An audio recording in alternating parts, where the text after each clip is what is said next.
Welcome to Coaching in Session, where limits end and growth begins. Hosted by Michael Rearden. This is your space to challenge the ordinary, unlock your potential, and step boldly into your next chapter. Your mindset journey continues. Welcome, Jake Knox, to Coaching in Session. How are you doing today? I'm very well. Thank you so much. I appreciate you having me on. Of course. I'm excited for our conversation today because this is something I'm sure many people are dealing with. And just this idea of helping people think about growth, burnout, and this idea of what lasts in their life. Because people will always try to find a way to get things done quickly. And quickly not meaning they're trying to get things done quick. It's just the A to B type mentality versus sometimes the long road, the long journey is going to be very helpful. And the work that you do as an author and mentor is going to be igniting something within a person. I know our conversation is going to be that kindling per se for people to really light the way in their life. If you could, can you tell us who you are, what you do, and of course, how you help people? Sure. My name is Jake Knox. I've just recently published my first book called Oak Logs and Gasoline. And the concept was born from raising my four sons. I'm a husband and a father of four boys, two of them out of the house, two of them in the high school years. And all of those conversations in the truck, in the kitchen at night when everybody else has gone upstairs and gone to bed. One of the kids said, "Hey, can I ask you something quick? Or can I run something past you?" And some of it is me just observing them growing up and seeing the things that they're working through and struggling with and how I can maybe steer them a little bit as opposed to hard correcting them. It turned into a bunch of different topics that a few years ago, one of my sons said to me, "Dad, I think every kid needs to hear this stuff."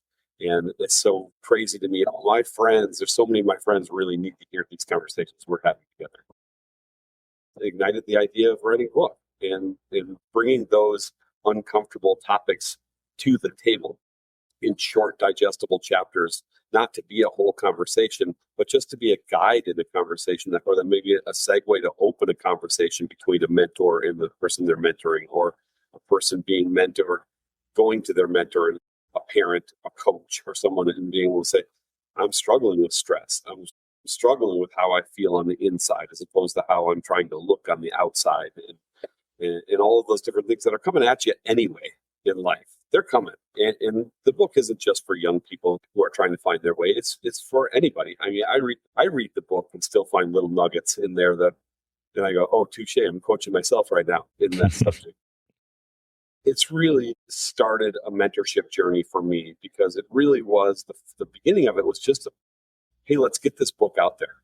I've never authored a book. I've never published a book before. I'm an interior designer and a cabinet maker and a furniture maker, and I mentor kids in my shop, young people that come in and work for me, and all of my kids growing up all kind of swept shop and did those things. But this has really opened a door for me into mentorship because from day one, and even before the book was published, it was so well received. I can't believe it. I'm so blessed for all of that. But it's really turned or pivoted my life into a new direction of finding a new purpose for myself. This voice, this being heard, the affirmations of my voice wanting to be heard has led me into other opportunities to mentor more and to help other people have that conversation, either with me or with the people that they're mentoring. Mm-hmm. Yeah, I have so many questions. And I think the question I would like to begin with is, you said that your son said, "I wish like more of my friends had something like this, or dad like you, to be aware of all of the conversations that we're having." And this is kind of what led to the book, this idea of the book, or that my friends would read this book. So just like this idea of mentorship. And I talk about this quite a bit in the podcast. I talk about men in specific when it comes to mentoring. I don't talk about women mentoring as much, very little. But for men mentorship, I do promote it quite a bit because I say, and this is true, that a man will always look for another man to emulate. That's just reality. That's why single moms who think they can do it all, more power to them. But when a man is trying to be a man, he's not going to look at their mom. They're not going to look at the grandma. They're going to look at the morals, the values, the characters. Yes, 100%. But when it comes to specifically being a man, they're going to look for another man. And it doesn't matter if the man is good or the man is bad. It's just the idea of the man. And if you can give a boy a good man, then he can turn out to be a good man as well.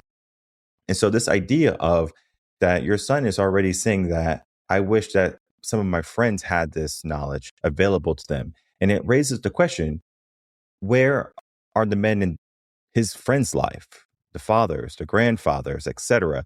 Do you find that there's just a lack or an absence of men in children's life today? Or is it something that's just societal? I don't know that my son's friends don't have good mentors. I think that there are both. I think that men definitely need to show up as mentors. I think that's part of building the next round of leaders, the next group of kids who are going to be tomorrow's leaders. The more that we can get with them and get down to their level and help build them up to where we are, not force feed them what we know. They haven't been where we are yet. And that's the difference. And a very distinguishing point of mentorship in the mindset of the mentor is we're dealing with kids. Kids, we've been there. We've been where they're at in their lives. They've never been where we're at. They're not there yet. And so to grab them and sling them up into our level of conversation isn't fair. And it's not going to land the right way. It's going to be their brain going a million miles per hour trying to fill in the gaps of all of the years that we've already filled in. What's so important is that we recognize where they are at and we bring ourselves to them in their level. And then we just listen to where they're at. And they say, the sky is orange.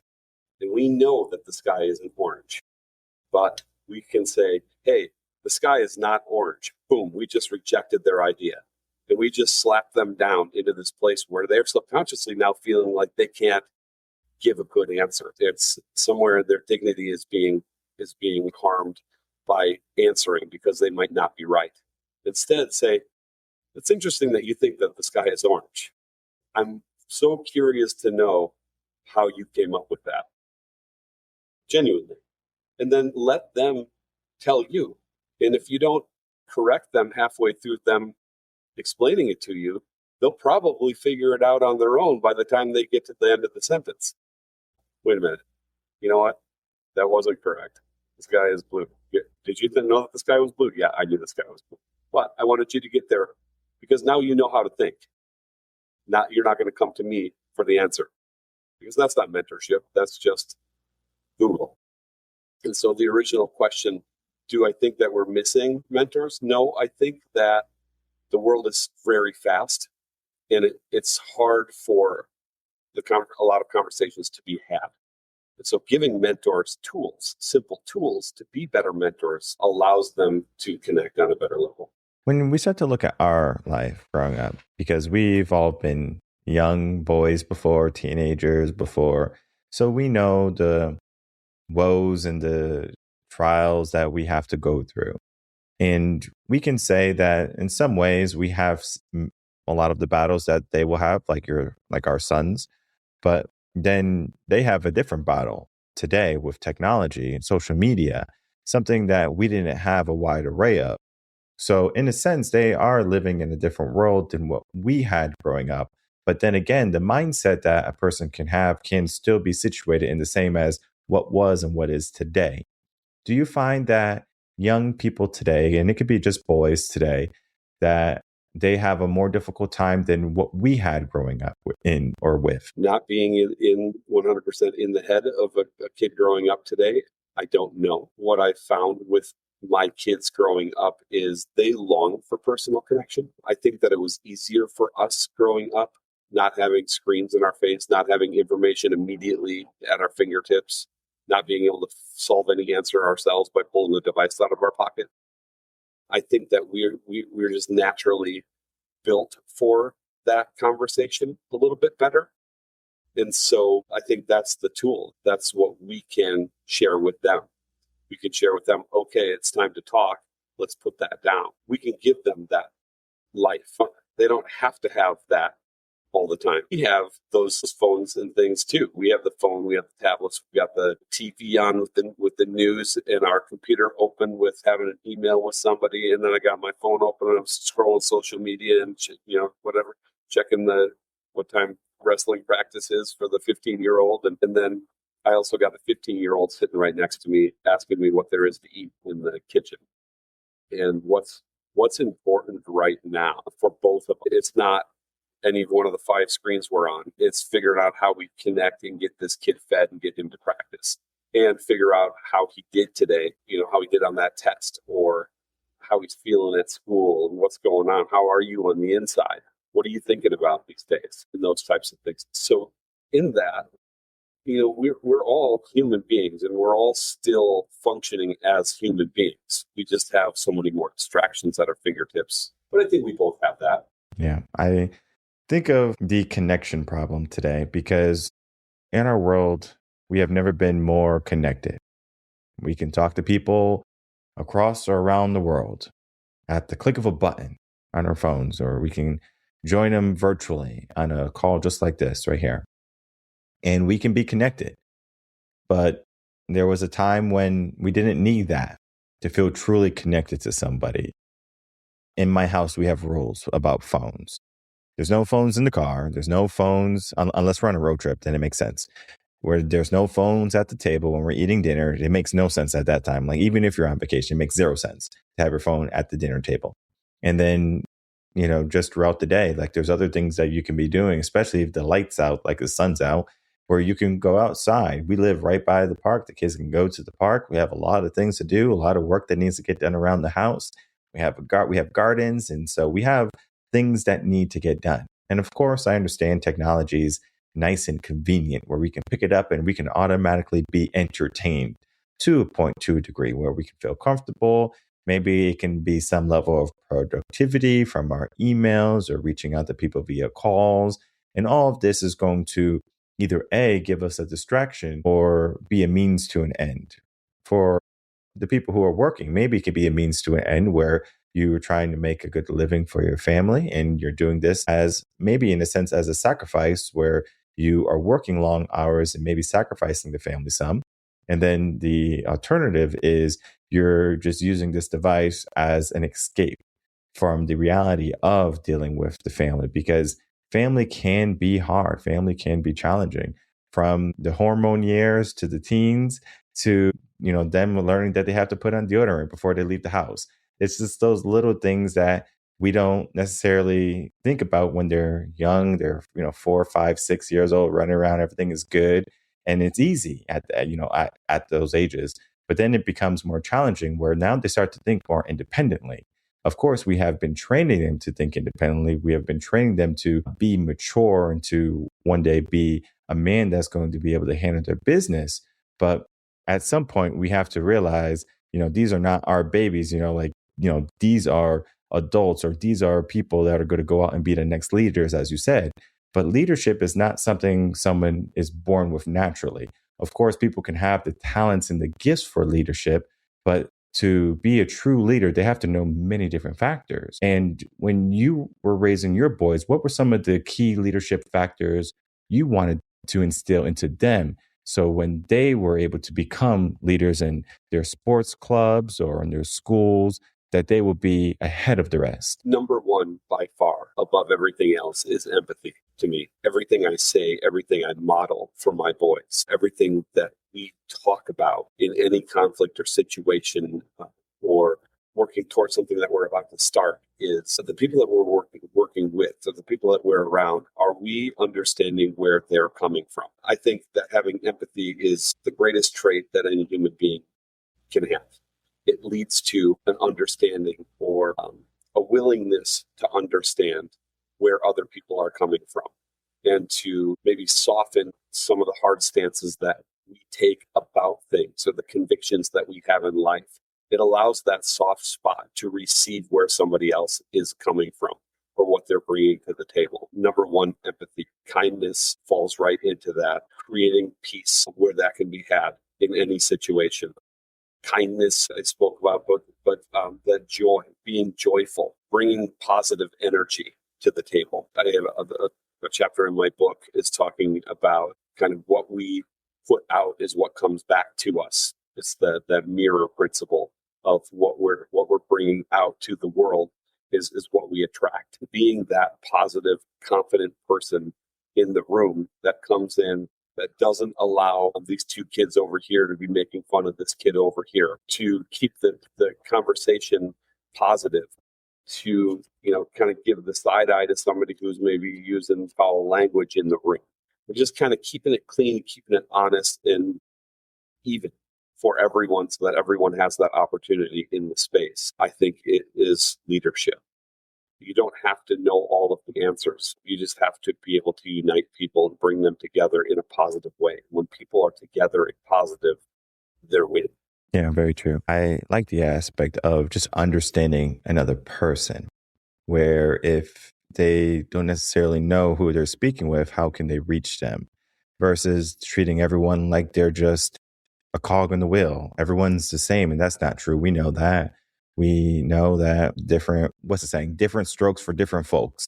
Right. So it's going to be, some people are going to, be extremely enthusiastic to being yelled at by the coach. And some are going to be, hey, coach can't yell at me, otherwise I'm going to shut down.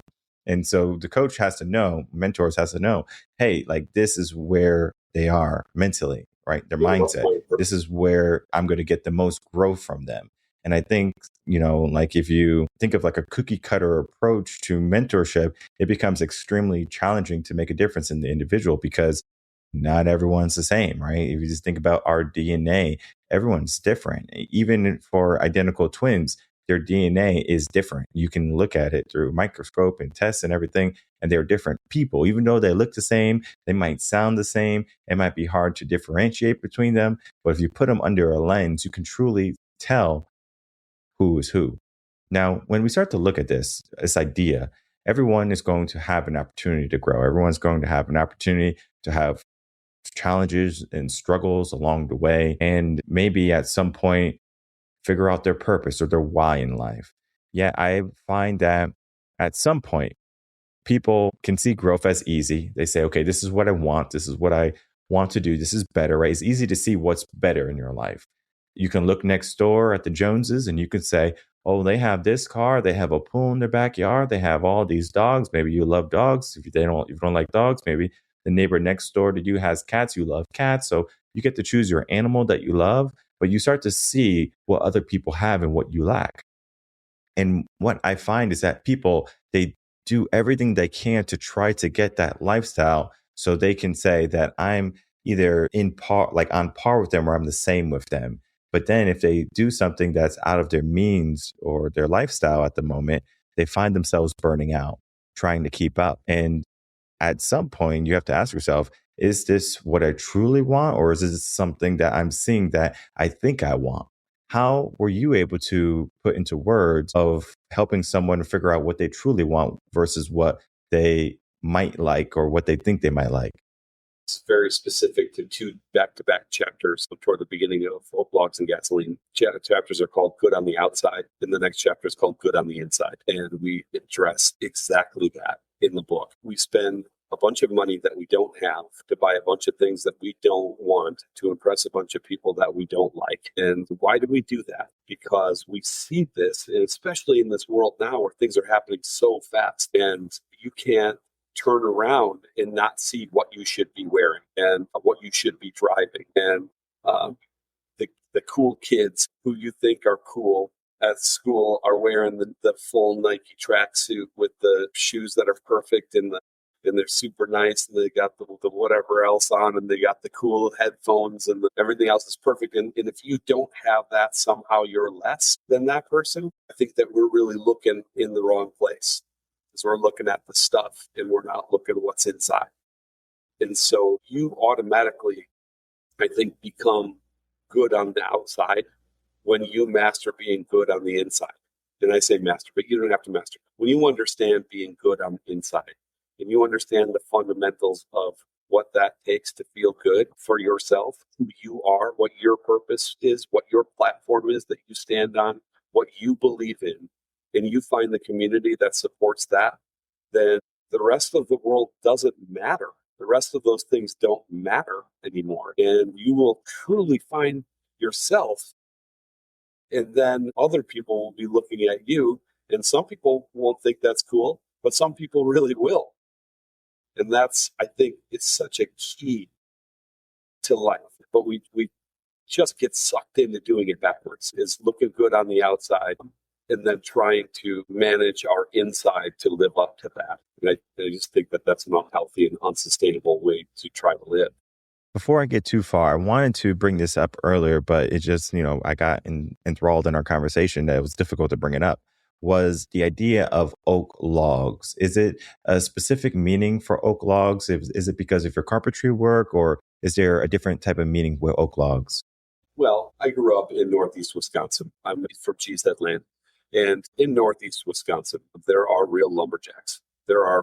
It's a profession. There's hundreds of thousands of acres of forest and lumber coming out of it. And there's a lot of camping opportunities. And it's something we did growing up, is camping and sitting around the campfire. And my style of mentoring or coaching or talking is that collaborative conversation of sitting around the fire. Sitting around the fire, I remember that from growing up, we're out camping, and you get to stay up late as you're growing up, and you get to sit around the campfire with the old guys, and they're talking.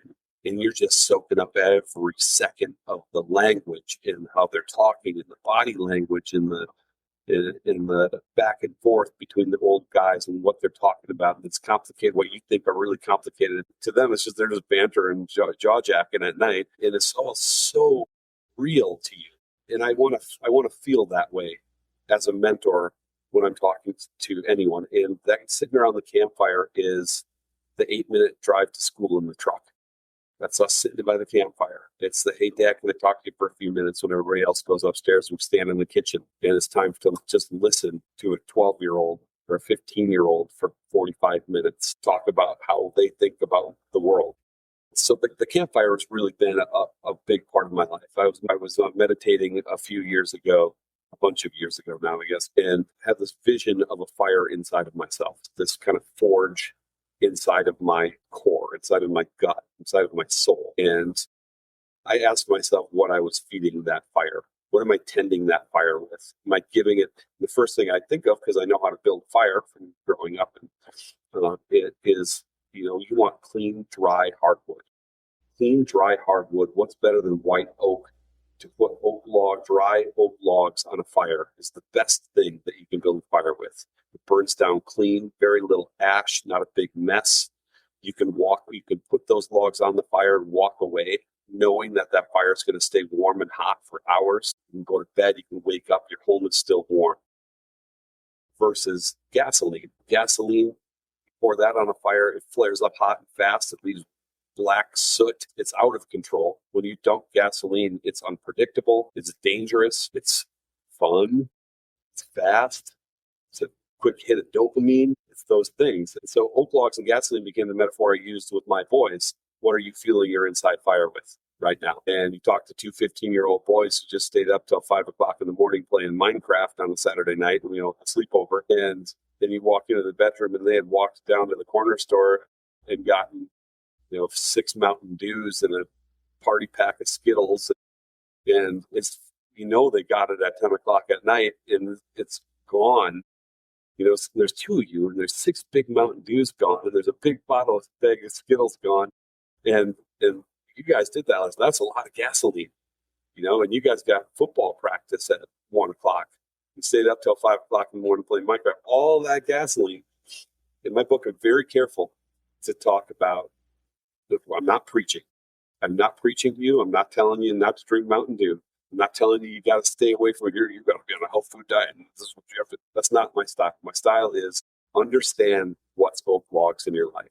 Understand what's gasoline in your life and have a balanced ratio of those things so that you're not finding that all of a sudden you're just in a mode of living on gasoline.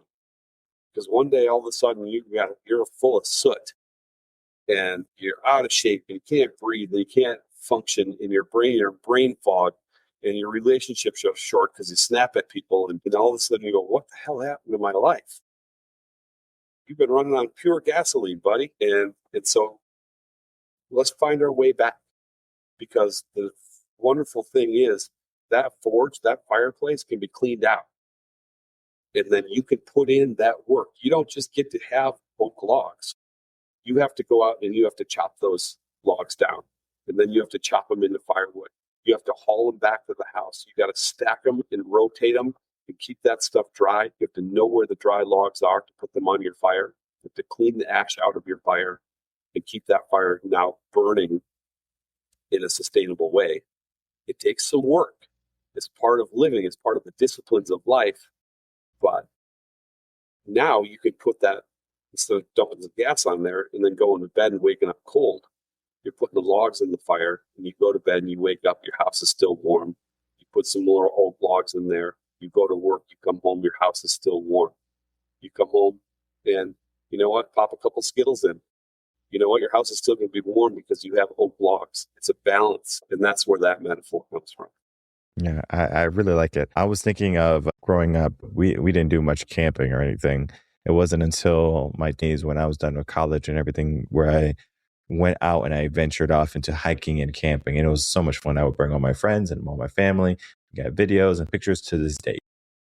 And one of the woods I love to use for starting a fire was birch. I lived in Connecticut. We had a lot of pine and we also had a lot of birch. So I would look for birch bark and I would get that and I would get the fire going with that. We have pine needles, of course, if you were near a pine forest. It just depended on where you were going in New England. Because in Connecticut, we have pine, we have birch. If you go up to Maine, where we did a lot of exploring as well, whitewater rafting, it was good times there as well. They also have the same type of trees. They have the birch, they have the pine. And it was always a conversation with my friends because they would always bet me that I couldn't start a fire with like some birch bark. And I just had my flint and steel. And I said, I bet I could start a fire with just this birch and flint and steel. And I would show them. And they were all impressed about, me starting a fire with this. And I was just thinking, it's not so much about being impressed that I could do it. It's just that the knowledge that I wanted to attain from like bushcraft and being out in the wilderness was something that maybe I longed for growing up, right? Like to be able to be back with nature because we live in a concrete world. I mean, I live north of Austin in one of the biggest cities in Central Texas right now. And let me tell you, it's a lot of concrete, right? We have some trees and stuff for aesthetics and like HOA rule policy. Like you have to have one tree on your property. But the reality is, it's very different than if I were still living in Connecticut. We have forests in Connecticut. It's just like huge. And it's so funny because if you take a European as an example and you bring them over to New England, maybe even to where you are, and you show them just like the highway and you're just cruising down the highway and they see all of the trees, they're looking around at all of the trees. They go, whoa, I've never seen so many trees before. And it's the idea of the environment that we are in. Because we might be growing up in a concrete jungle, or we might be growing up where there's not as many trees, or the trees are merely for decorations or not so much of a profession of being a lumberjack. So there's just so many uses and so many different ideas that come to our mind when we're giving ourselves an idea of what we would like to try. And there was necessarily nothing in my mind that was saying, hey, I have to go learn how to start fires. Like I wanted to be an arsonist or anything. I didn't want to be that. It was more so of I wanted to get back to that caveman feel of how they had, because yeah, sure, I could have got some matches. Yeah, sure, I could have got a lighter. I could have got the gasoline. It just made my life easy with some lighter fluid. But I wanted to simplify something that was already easy to do if you knew the right skills. Yet in our world today, it's very similar to how teachers say you won't always have a calculator in your pocket. Yet fast forward, here we are. We have calculators in our pocket. So children today actually are not learning math to the same degree as if you or I were to learn math. Remembering our multiplication, our division. My dad gave me a card, 1 to 12s, and I had to remember it's back and front. The front had multiplication, the back had division. I had to remember it like the back of my hand, front of my hand. And today, schools are not doing that. They're like, okay, as long as you know how to do it, here's the process. And if you can get the process done, you can figure it out eventually versus knowing it like the snap of your fingers. And so the minds are being formulated in a different way. They're not learning the basic necessities or the basic skills as we might have been growing up in. And I wanted to ask, just from maybe seeing your boys or seeing the world in general, do you see this as a crutch later on if, let's say, they didn't have the luxury of technology anymore? they didn't have their phones to do the calculations or calculators to do the calculations, would they struggle in the midst of it? And of course, they can adapt to it, but would they have a harder time applying something that we have learned to be the foundation? It's a great topic. I've talked about this for a long time, well before I ever even thought about writing a book about anything. We grew up in a way, and I don't know how old you are. I'm approaching 50 in my life, and there was no internet when I was in school. When I was in college years is when I got my first email address. We had a computer lab in our high school, but it was just for typing out a paper to print. There was no internet. There was the library, the school library, and there was the public library, which was 15 blocks from my house, over the big bridge. You had to go over the big bridge on the river, but you could ride your bike on the big wide sidewalk and get there. Only half of riding over the bridge was terrible, the uphill part.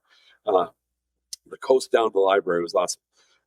But my point is, if we needed to learn something, we had to go and get it. If I had to write a paper about something, I had to ride my bicycle to the library. I rode my bike to the library, and hopefully somebody else wasn't writing a paper about the same thing and that book was gone. And it was still on the shelf when I wanted to check it out. And if it was gone, I had to do a hard pivot because the paper was still due in 2 days. So I had to find another topic there. And then I had to sit down and take the book home, check the book out, or read the book there, make some photocopies of what I needed, and bring that back and retain that information in my head. That information needed to be stored in here.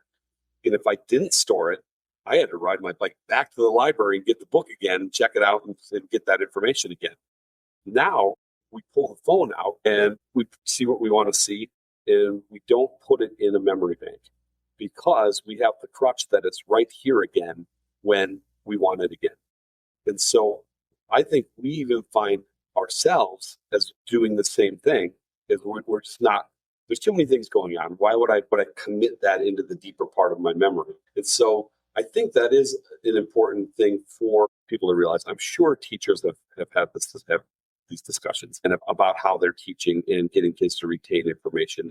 And I've said this to my kids. Why do we have to memorize this for the test? We're never going to use this stuff again. You're learning how to learn. You're learning how to retain. Maybe you're not going to need to know the answers to those exact questions, but you're learning how to retain information so that you have that later on. To your point of being able to start a fire, you taught yourself how to start a fire by having the flint and steel and the birch in your hands, by doing the actual act and seeing it work, to prove to yourself with your own eyes that you could do that thing. You'll never forget that. You'll never forget that. But if you went out there to start that fire in the woods and you pulled your phone out and you went, now strike this, boom, now do that, grab this thing, put it down there. The next time you go to start a fire 15 years down the road, you might need your phone again to do it, right? So that's that idea of being present in your learning, retaining the information that you want to know. Because as we're doing that, we're then stacking that year after year of building on that information. First, for you, it's being able to start a fire. Then it's being able to make a shelter. Then it's being able to purify water with your heat in your shelter to make sure that you have clean drinking water while you're out in the wilderness and your survival skills. And now, once you're that person that can survive in the wild, and all of a sudden people have to survive in the wild, who's the leader? The person with the real knowledge, the person that can teach the other people. And that's the mentor.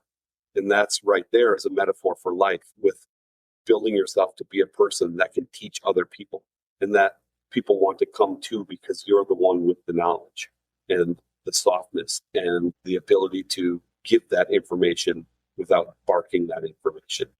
Yeah, very true. I think of if the world were to reset and we go back to prehistoric times, caveman times, how many people would make it through? And it's not going to be it's not going to be billions. It's like a lot of people are not going to make it. A lot of people don't even know how to use a can opener. I don't know if you know that, knew that people can't even use a can opener. They look at a can, and if it doesn't have one of those pull tops, they're going hungry. Yeah, right. So it's insane how the world's evolving so quickly. Yeah, absolutely. Here's a good one for the people who are aspiring to be great mentors is if the world reset and you see all of this percentage of people that you in your mind right now aren't going to make it. How many people could you influence and how many more people could make it because of you? Mm-hmm. Yeah, Great very question. true. It's Honor for yourself. truly paying attention to who is in your corner. Who do you want to associate with? Your Iron Five, your environment. All of these things are going to help you in the long run. And you have to ask yourself, where do you want to be in the long run? Where do you want to be in 20, 30 years? Most people don't even think past what they're doing tonight, let alone tomorrow or the week after. And it's important that we understand what we would like to do in the future, even if it's just an idea, because no one can truly say that you are meant to be a doctor and you're only 7 years old.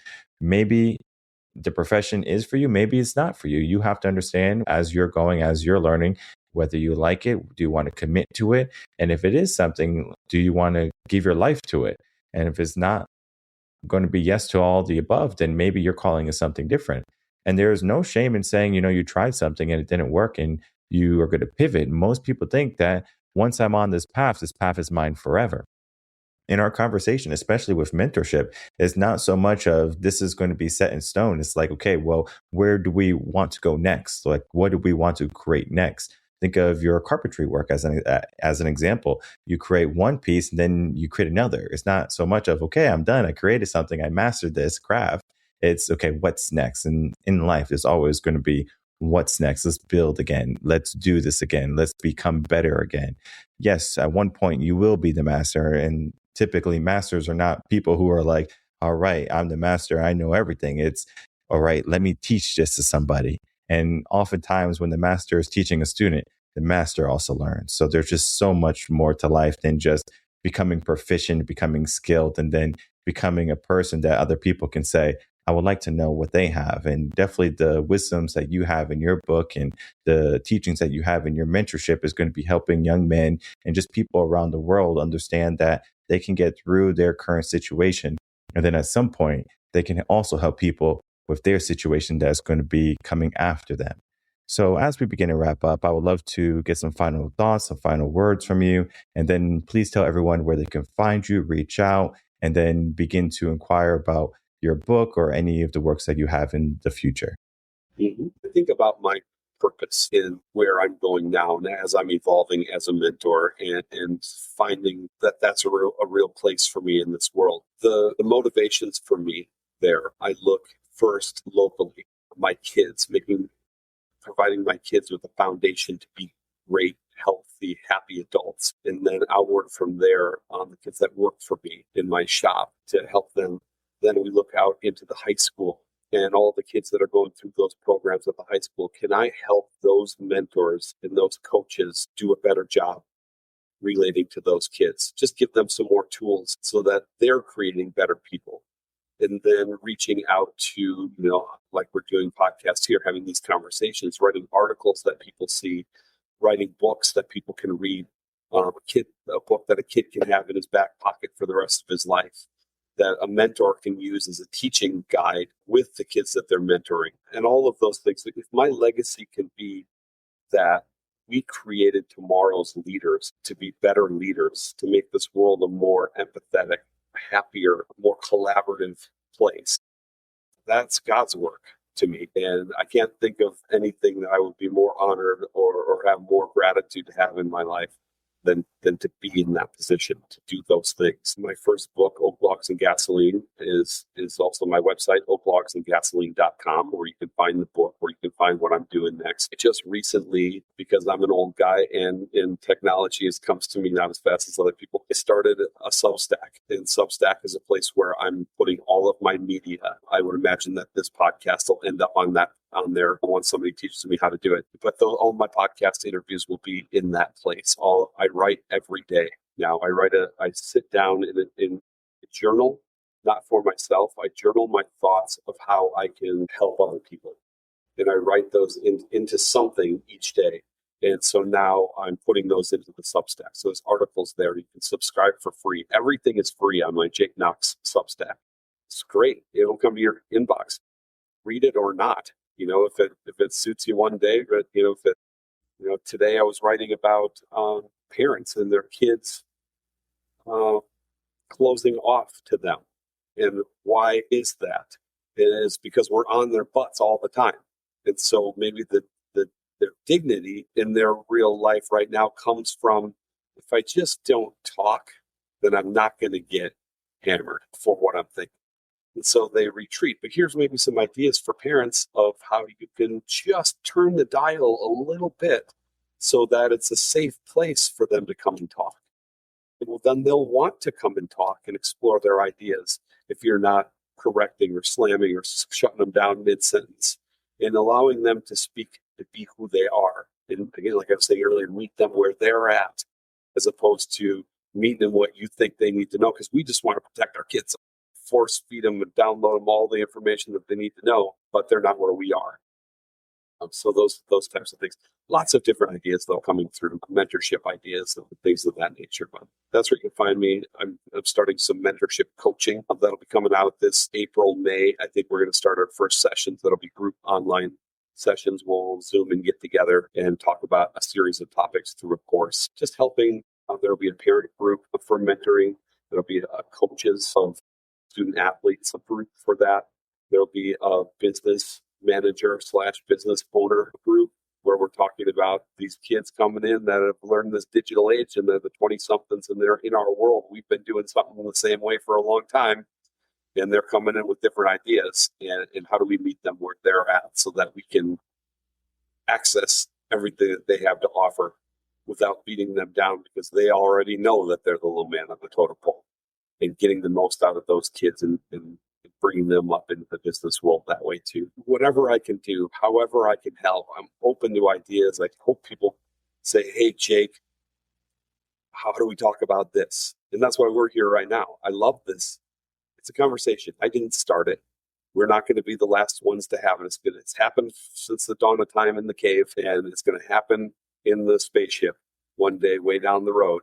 And how can we make that better and healthier? And today was a great step today. Yeah, I think our conversation today is definitely going to be one that is replicated again in 20 years and 40 years and 60 years. It's just going to be one of those things that are continually happening because, again, we are people that need to develop. We are not just born and magically we know everything. We have to go through the learning process. We have to fall. We have to learn to get back up. We have to learn our emotions. We have to learn our mindsets. We have to learn our environments. And all of this is going to lead, hopefully, to the direction of the life that we're trying to get. So, what lasts in life is going to be the mindsets that you create, the relationships that you find to be most meaningful, and then the characteristics and the morals that you give yourself. Some people, they're going to look for the quick fixes in life, but for the people who do the hard work today, who learn about themselves and learn about others, can be the true leaders, and then one day be the next mentors to lead the way. And right now, Jake, you are one of the mentors who are leading the way for the younger generation. And we do thank you for that. And I encourage everyone to check out the links below. It's going to lead to his website, to his book, and then even to some of the, hopefully, the future Zoom sessions that you can be a part of with the various subjects and topics that he'll be speaking on. So, Jake, I do want to thank you lastly for coming on, spending some time, and of course, talking about your work today. Thank you, Michael. You're one of the great leaders too. We're doing it together.